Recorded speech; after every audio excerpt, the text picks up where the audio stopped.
This week on Beyond Stillness, Stories After Stroke, we offer a community special highlighting Stroke Awareness Oregon's Stroke Warrior Support Group. Stroke Awareness Oregon's mission is to educate the Central Oregon community about stroke and to support stroke warriors and their families in their best possible lives.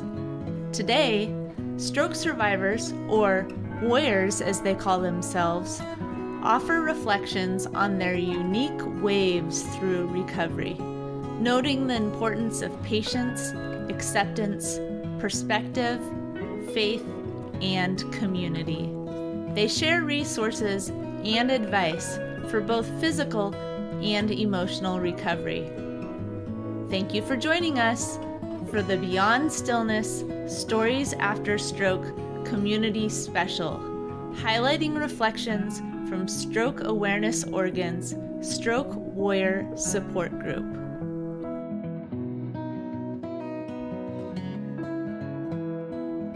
Beyond Stillness, Stories After Stroke is made possible by our guests and tax-deductible donations from friends and listeners like you.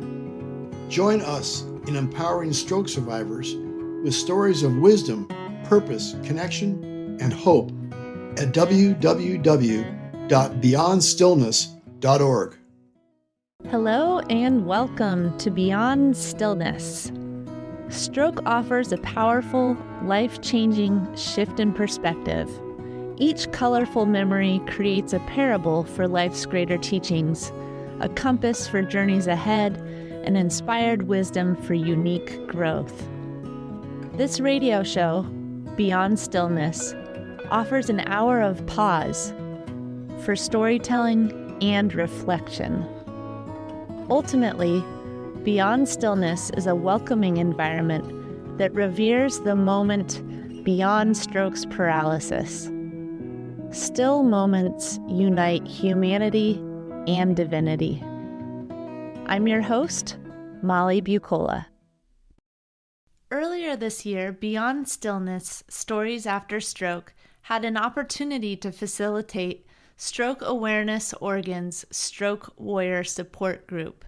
Today, we share the reflections of individuals from that group in order to support and inspire other stroke survivors.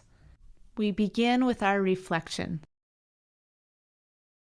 Our guiding question today is, what wisdom has emerged through your own recovery? What have you learned? How has your perspective shifted? Let's ground ourselves. Maybe closing your eyes.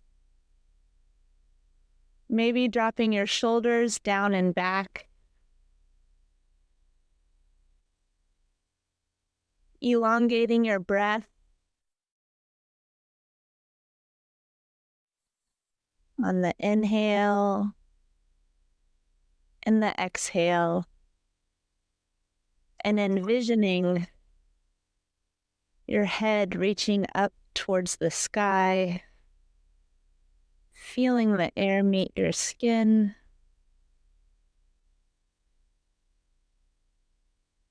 imagining yourself as a beam of light. Today we call to mind an image of a mountain. And I chose a mountain today because when we're looking at a mountain, we think, wow, that's beautiful. And I'm ready to climb. So today, I want us to think about our recovery journeys as a mountain that we're climbing.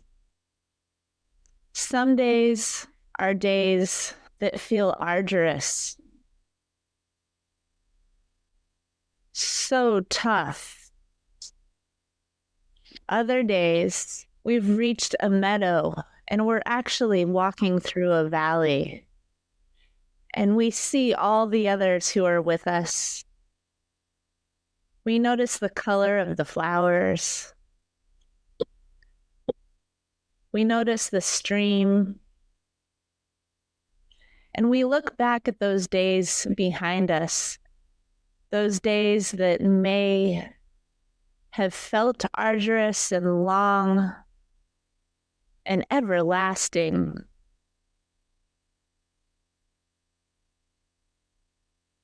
And then we reach those moments that we can look back in order to regather our energy so that we can move forward and continue the climb. Today, we're going to take a day to look back on how far we've come and what we've noticed along the way. Today, we are going to look from today's perspective because we made it to today and we're here to share. So with an inhale, open your eyes and exhale it all out. What wisdom has emerged for you? Molly, during my recovery, I was really getting frustrated because I felt like I wasn't making progress as much as I thought I was. And I was just getting really depressed and disappointed in myself. Yeah. And then one day, both my daughters, they're in their 30s. They made a comment to me that it completely changed my outlook on my recovery, but also changed my outlook on life. They said, "Dad, don't look at where you are compared to yesterday. Look at where you came. Look at where you were compared to last year." And when they said that, I started reflecting on that. I'm like, holy crap, I have come a long way. The other thing that I noticed is, and I thought about this when I was in the hospital, I was a big procrastinator. I always said, oh, I'll do that tomorrow. Well, I don't do that anymore because tomorrow may never be here. I quickly realized, at a snap of a finger, we all could not be here. And I no longer procrastinate because, there may be a chance where I'm not going to be here tomorrow. And so I don't procrastinate anymore. I realized that coming back from a stroke, you come back in waves, if you will. So when I was first having my stroke, I had my mental capacity, but I didn't have any physical capability. So I think my first comeback was when my mental capacity and my physical capacity kind of melded. But then that's just the end of the first wave. Then you've got the next wave, right? And the next wave and the next wave. And you realize that you have as many waves as you want. You just have to get up and ride. Will you say that again for us? There are as many waves as you want. You just have to get up and ride. Thank you, Marcia. Cool. So a couple of things that come to mind that have been true for me is, first of all, being patient with myself. That was really hard. And I still have to talk to myself about it because I wanted everything I wanted to get better right away. And it has never gone as fast as I hoped. For others, just be patient with yourself. I was so hard on myself. And so what I would hope for other people is that they're patient with themselves and they don't beat themselves up. And then allowing myself time to grieve. I think I went through all the stages of grief and kind of spent a lot of time on anger and and like disbelief, not like I didn't want to accept what had happened. A lot of time in anger. And I think it's just really in the past year that my stroke was 5 years ago. So that I'm coming out of that. Another thing is give yourself permission to seek help from others. My self-esteem plummeted, my self-worth plummeted. And so I reached out and found a therapist. And she has just been instrumental in guiding me through this process and my continued recovery. The final thing that helped me is trying to do things for other people. Whatever little thing you can do, and it might not be much at first, but if you're able to do anything at all, try and say something kind to somebody else, or like I knit things and I donate them, or whatever you can do to get out of yourself and offer yourself to other people. I had my stroke May 11th of 2020 and spent 44 days in the hospital. And that was also during COVID, and I never got to see my wife for 30 days, which was tough for me. And since getting out of the hospital, I've read 105 books. So I've gained a lot of wisdom and knowledge just being fortunate and blessed to have the time to actually read. I've read more books in the last 4 years than I ever did in high school and college. And so I would say when it comes to stroke, motivation or inspiration, find your education in books, videos, whatever you. I'm sedentary because I've got left side paralysis, and I would rather spend my time seeking information or education from books and videos than watching just your basic TV programs. The other thing that one of the videos I watched was with Jesse Itzler. If you ever get the chance, I would seek out his videos. One of the things that really stuck with me that he said is the average male lives to be 80 years old. That's the life expectancy. So when you think about how many summers you have left between your age now and 80 years old, you don't waste that. You don't want to waste those summers. Gotta find a way to motivate yourself and move on. But I've been through everything that Deborah's talked about, the depression, the anxiety, the frustration. You just got to dig deep and find your why you're here, your purpose is. Since having my stroke, my wife and I have taken on running the stroke support group in Salem. That's been a real joy for both of us because we get to help people. It's been great. Finding purpose. Thank you, Dave. That was a good one. For me, I always thought of the recovery process like going up a stairwell, and you take one step forward and you keep going. But it's more like a spiral. You take 2 steps forward and then you spiral back down 10 and then you come back, but you're making progress. And so even though it doesn't seem like it, eventually you're on step 8 and you don't spiral down to the bottom anymore. You only spiral down 2 steps and, so you make progress.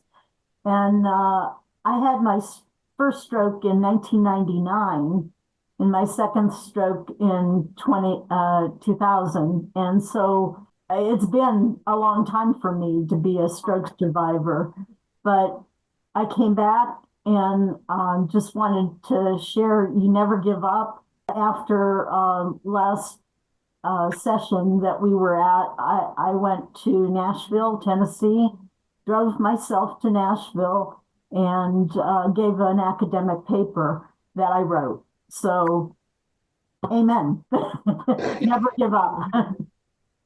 That you wrote. Wow, Beverly. Well done. Thank you. Thank you. Beverly, I like your analogy with the stairs and all, and it just made me think on my journey, boldness has become a bonus for me. During the healing and rehab, I found myself a lot of times on the sideline just kind of peeking at things and debating in my head, should I? Can I? And after a few of those questions, I started backing away, and I've learned to, if I'm curious enough, to just keep looking forward and not do the wavering and the wandering, but to just step out. And as a result of that, I'm now learning pickleball. Nice for you, Bridget. And I may actually need to start a 12-step recovery program because I think I'm addicted.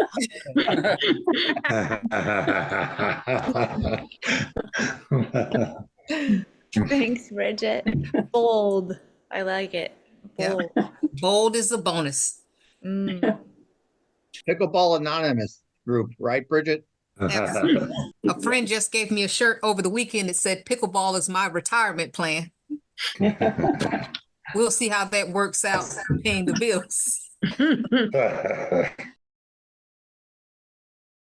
Hey, Molly, I just want to add one thing. One of the best things that I ever did was I got help. So I thought I was mentally strong, a mentally strong individual, but I needed help. And that was the best thing I ever did. I found a neuropsychologist, and that was the best thing I ever did. So it's only been about 4 weeks for me since the first stroke, and then I had a mini stroke on the 10th of this month. Wow. And what I'm learning is how to navigate unkindness for people who are in a place where I'm at. Once you have the stroke, things change.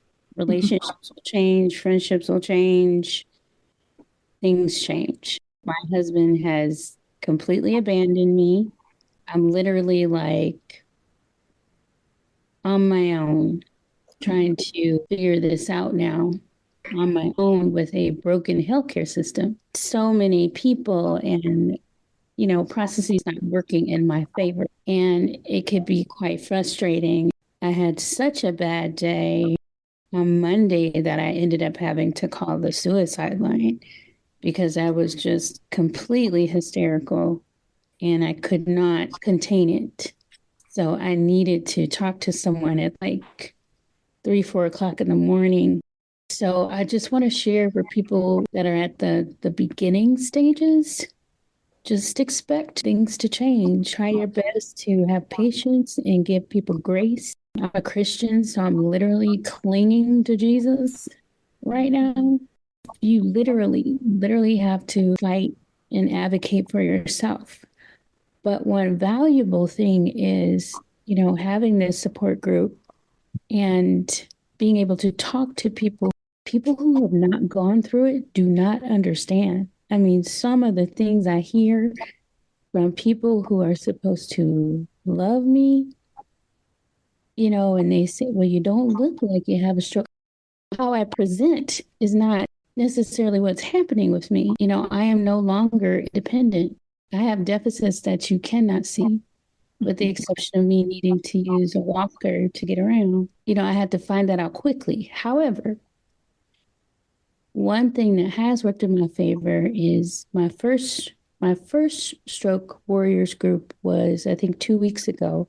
And somebody in the group, I don't know if it was Gunnar, he said, oh, we don't take no from insurance. My insurance was trying to tell me that my speech therapy was not covered. And that was my first thought. I said, well, they said in the stroke awareness group, we don't take no. That makes up my answer. So, I got on the phone with the insurance company and I said, my doctor said that this therapy is medically necessary. So you need to figure it out.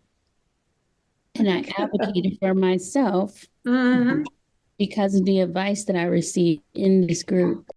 So now they're working on my pre-authorizations and my medical requirements so that I can get the care that I need. Just going to, like I said, continue to do my best to, if I'm talking about what's happening with me, to do it with survivors and warriors, because the outside world, they truly do not understand. This week has been very hard, but I did have that one win. So I'm not going to ever let my insurance company tell me they're not going to be for me. So I can't remember who said that, but thank you for sharing that. Well, I thank God for your strength of reaching out for help you felt like you needed during this previous week. So that was truly brave. Good for you. And if I may say, the first year for me, I mean, it's probably not the same. I'm sure it's not the same for everyone, but it was the worst. And it only got better from there. I mean, you still have to advocate, you still have to speak for yourself, and insurance continues to be a nightmare, but it does get better. Yeah, and I'm going to keep, I'm going to keep telling myself I'm not going to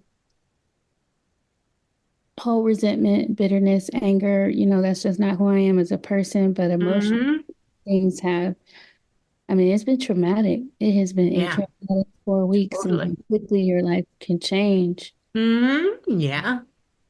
In a blink of an eye. So I'm still navigating it, but for the newbies, I hate to say, welcome to the club, but you have one to belong to, where you can get your questions answered and the support you need to survive it. From Jessica, that is the message I needed to hear. I'm sending you so much love and compassion. I lost my support system too, but you sound so strong and you have a strong faith. So thank you for sharing. Thank you very much, Jessica. I appreciate that. Thank you. And thank you, Lene, for just getting me involved. And, I just couldn't wait till the clock struck 3 today. And be here with all of you. And it matters.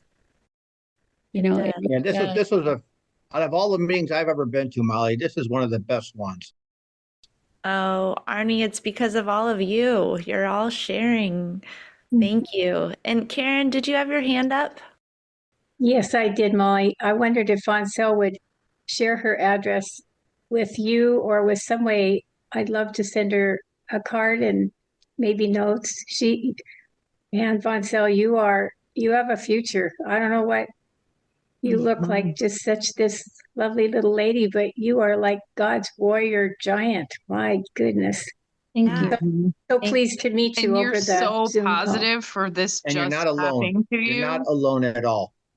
You are doing so amazing. Like, I can just hear the strength in your voice and hear your calm presence in being able to look at everything from an objective point of view, which I was not able to hone. I was so emotional and so in shock and like sitting in the shock. And you sound so grounded and so connected. I, just as Karen said, I don't know what you are going to do, but you're bringing a lot of light to this world and to this stroke group. And like, I do feel like I have regained a deeper faith since this has happened to me, and recognizing that things are happening for us and not to us. And sometimes the things that happen for us are so that we are able to support others and to have compassion for others. And I see you as doing a lot of light work in this world with this new gift that you have. So I am just going to send you blessings and angels on your walk, because it's a long road, but you sound so wonderful and good. You have so much light. You're going to be just fine. It's a moment by moment thing, honestly, that you have to make a decision to fight through. And even going through it, I had to tell myself, okay, well, you believe in the word of God, you believe what the word says, you got to trust it now in this moment. And so if this is supposed to be for the sake of others, because the one thing I said to myself is, as soon as I get back on my feet, I never want someone going through a stroke to have to navigate this by themselves. Voncel, I want to commend you for your early aha moments. Even for your referencing letting go of the resentment and the anger this early in the stage. I think that is awesome. I still have those little bites that come up and it's just like, wait a minute, and I want to dig in. So for you to be at that place already, God bless you. That's wonderful. Yep. I want to finish this well. I want to move to the next phase already. Okay, like let's get past this and let's move on to the next phase. And sometimes, the process is like learning the lesson that's in it. And if that's what it is, okay, fine. You're offering lessons for all of us right now. You're looking at this really hard moment and you've talked about what you want to learn from it, and that's powerful to be so early on. And thank you for sharing that with us, and thank you for sharing yourself with us. Thank you for listening, you guys. I really appreciate it. I have been online becoming a new person, a new version of myself post-stroke. I am participating in my second half of a program called Love Your Brain Yoga. And I just shared this with Lane that I'm working on that certification, and I want to bring classes that you could just access at your own time for free onto SAO. So as I process through that, then that's my goal for contribution. But yes, I've learned a lot of things. Acceptance, such an important one of myself, where I am every day. Yoga has taught me that. In therapy and everything. And I was an anti-yogi before I stroked. Like I was hardcore sports, let's do everything extreme, energy, what do you call that? Adrenaline. And then after stroke, everything gives you adrenaline, and not a good way. So you have to learn how to quiet yourself down. And I feel very lucky that the universe just kind of led me to yoga. I was a swimmer, and I went to the Juniper Swim and Fitness Center here in Bend to get back into the pool with a fellow stroke warrior. And she and I knew each other from swimming and other things. And so she helped me get back in the pool. And then I was like, oh, maybe I'll take this recovery yoga. What's that like? I mean, I'm in recovery. And it was not something that I could have done when I was focused on getting adrenaline. But when I was focused on needing to get away from things that were overstimulating, it was the best thing for me. And at that point, I wasn't able to I didn't have sensation on my full half of my right side, and not everything was working. And, I had to still talk to my leg and my arm to make them do what I wanted them to do.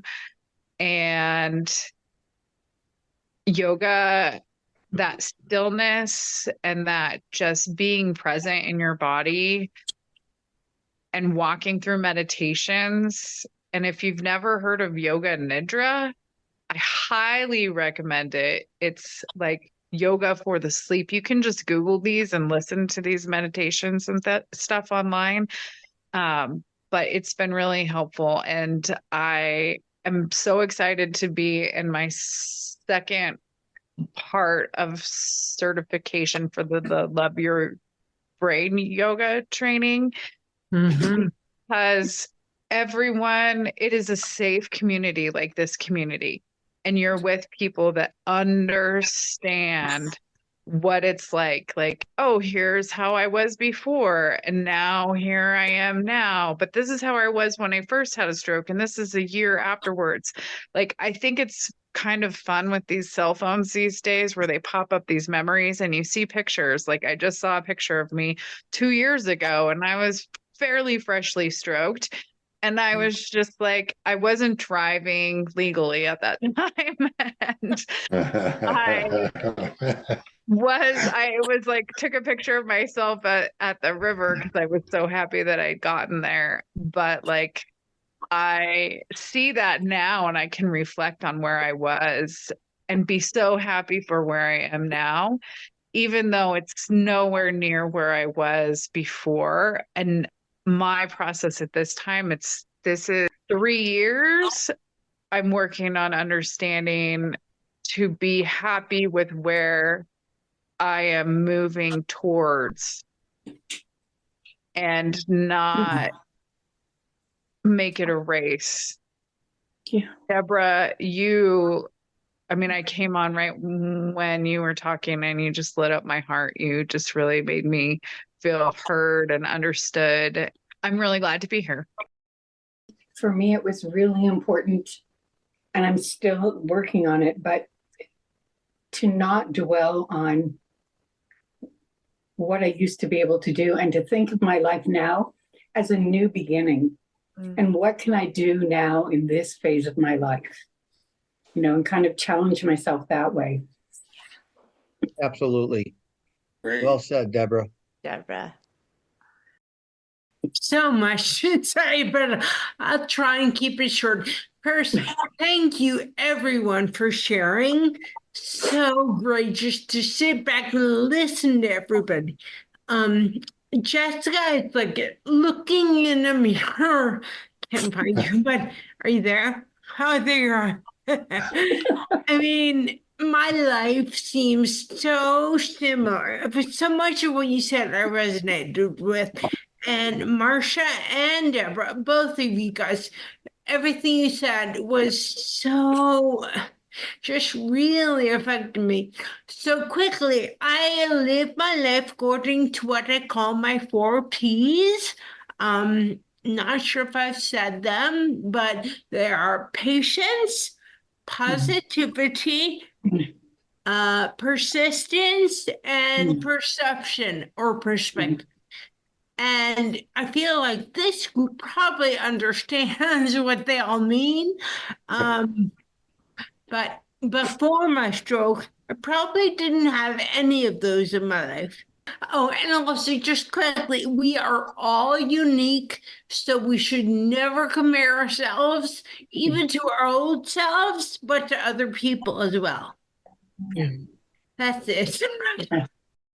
I'm coming up on my 8th stroke anniversary on April Fool's Day. No kidding. Okay? It was a bad joke when that happened, I'll tell you. The brainstem stroke should have killed me, took out my entire left side. The second stroke at the same time took out the vision of my right eye. And once I started recovering, I found out that I would have every week or so, I would have a really bad day. And it would bother me terribly because I'd regress. I'd say, geez, I'm getting worse. I'm not getting better. But I found out that that was just my brain rewiring, doing a whole reconnecting process for what's left, because there's not much left up there that's functioning. So as it rewired, it's almost like rebooting a computer. And I had to step back for a day. And then I found out to celebrate those days, my days that were that bad, because I knew that the following day I would be even better than I was before. And I honestly keep improving. And the thing that's happened to me recently that's been awesome is the fact that I started this EECP that's just blown me away, because I didn't know I could make such great gains in such a short amount of time. I thought I had plateaued pretty much. And boy, was I wrong.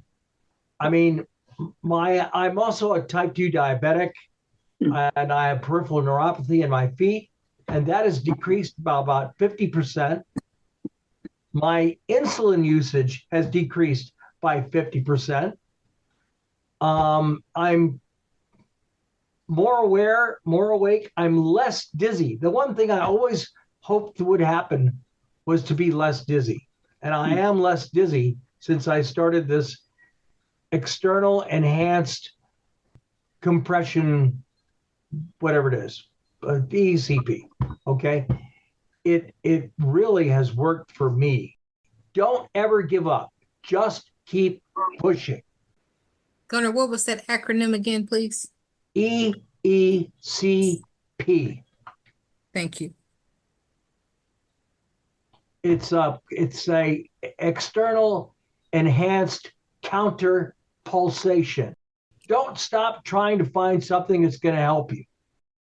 And the more effort you put into it, the more you'll get out of it. You'll improve. Just push yourself.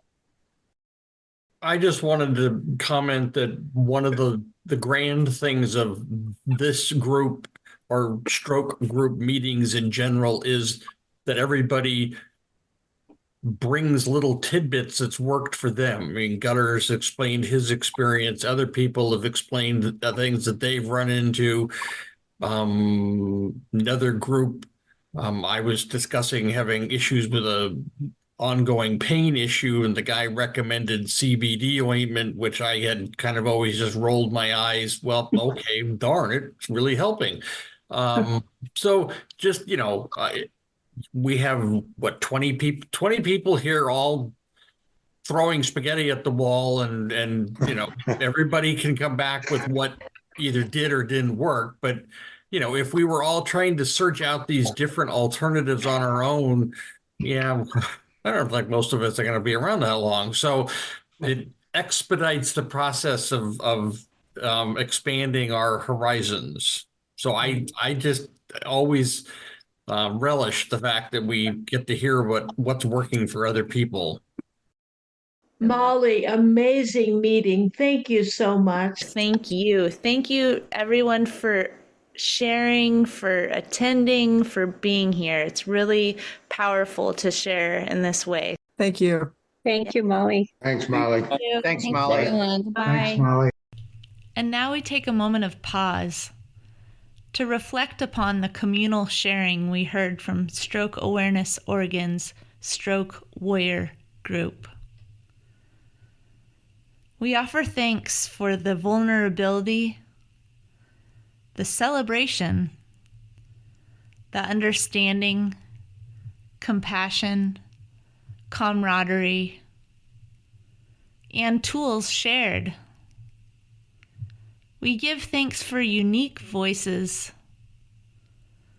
offering deeply, graciously, words of wisdom and hope to fellow stroke survivors. We are here for each other.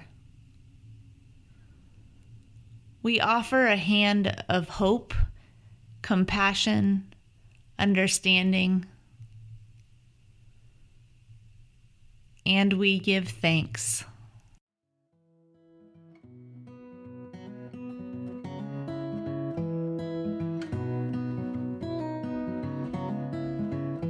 Beyond Stillness, Stories After Stroke is made possible by our guests and tax-deductible donations from friends and listeners like you. Join us in empowering stroke survivors with stories of wisdom, purpose, connection, and hope at www.beyondstillness.org. Another way to support is to like, share, or subscribe to our weekly show. Again, thank you for devoting time and space for this week's episode of Beyond Stillness, Stories After Stroke. Thank you for devoting time and space to listen to another Beyond Stillness community special, highlighting reflections from Stroke Awareness Oregon's Stroke Warrior Support Group. Each colorful memory creates a parable for life's greater teachings, a compass for journeys ahead, and inspired wisdom for unique growth.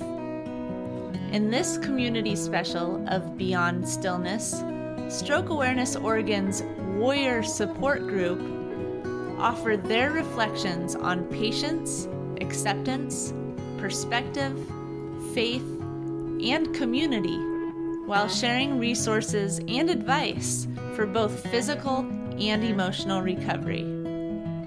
If you enjoyed this moment of pause for storytelling and reflection, please like, share, or subscribe to the Beyond Stillness Stories After Stroke podcast.